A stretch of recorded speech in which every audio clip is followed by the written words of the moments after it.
KCYM Idukki രൂപതയുടെ പ്രഥമ youth eparchial assembly Nedumkandam കരുണ animation centre നടന്നു. 3 ദിവസങ്ങളായി നടന്ന അസംബ്ലി ഇടുക്കി രൂപത മെത്രാൻ മാർ ജോൺ നെല്ലിക്കുന്നേൽ ഉദ്ഘാടനം ചെയ്തു. KCYM ഇടുക്കി രൂപതയുടെ പ്രഥമ യൂത്ത് എപ്പാർക്കിയൽ അസംബ്ലി നെടുങ്കണ്ടം കരുണ ആനിമേഷൻ സെന്ററിൽ നടന്നു. 3 ദിവസങ്ങളായി നടന്ന അസംബ്ലി ഇടുക്കി രൂപത മെത്രാൻ മാർ ജോൺ നെല്ലിക്കുന്നേൽ ഉദ്ഘാടനം ചെയ്തു.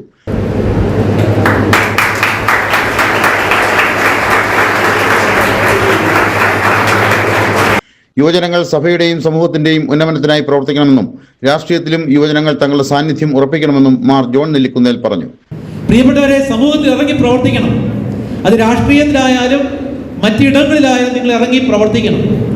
അരാഷ്ട്രീയ ബോധം നമ്മുടെ സമൂഹത്തെ വല്ലാതെ ഗ്രസിച്ചിരിക്കുന്ന ഒരു കാലഘട്ടത്തിലാണ്. അതുകൊണ്ട് നല്ല നേതാക്കൾ നിങ്ങളുടെ ഇടയിൽ നിന്ന് വളർന്നു വരും. ഞാൻ ഈ മൊബൈലിൽ തന്നെ 24 മണിക്കൂർ ഇരുന്നോളാം, നേതൃത്വത്തിനൊന്നും എനിക്ക് താല്പര്യമില്ല എന്ന് പറഞ്ഞ് നിങ്ങൾ ഇരിക്കരുത്. അപ്പോൾ ക്രൈസ്തവരായി നമ്മൾ ഉറങ്ങരുത്, ഉറക്കം വിട്ട് എഴുന്നേക്കണം. ഉദ്ഘാടന യോഗത്തിൽ KCYM ഇടുക്കി രൂപത പ്രസിഡന്റ് സാം സണ്ണി പുള്ളിയിൽ അധ്യക്ഷത വഹിച്ചു. രൂപത ഡയറക്ടർ ഫാദർ സെബാസ്റ്റ്യൻ മനക്കലേട്ട് ആമുഖ പ്രഭാഷണം നടത്തി. സംസ്ഥാന സമിതി ഡയറക്ടർ ഫാദർ ഡിറ്റോ കൂള മുഖ്യപ്രഭാഷണവും ഇടുക്കി രൂപത മുഖ്യവികാരി ജനറൽ മോൺസിഞ്ഞോർ ജോസ് കരിവേലിക്കൽ അനുഗ്രഹ പ്രഭാഷണവും നടത്തി. KCYM രൂപത general secretary Amal Jiju Joseph, advocate Sam Sunny, sister Linda, father James Makkeel, father Thomas Vattamala, father Jerin Airumalil, Alan Jose, Amitha Treesa Sajan തുടങ്ങിയവർ പ്രസംഗിച്ചു. രൂപതയുടെ ചരിത്രത്തിലാദ്യമായാണ് യൂത്ത് എപ്പാർക്കിയൽ അസംബ്ലി സംഘടിപ്പിക്കുന്നത്.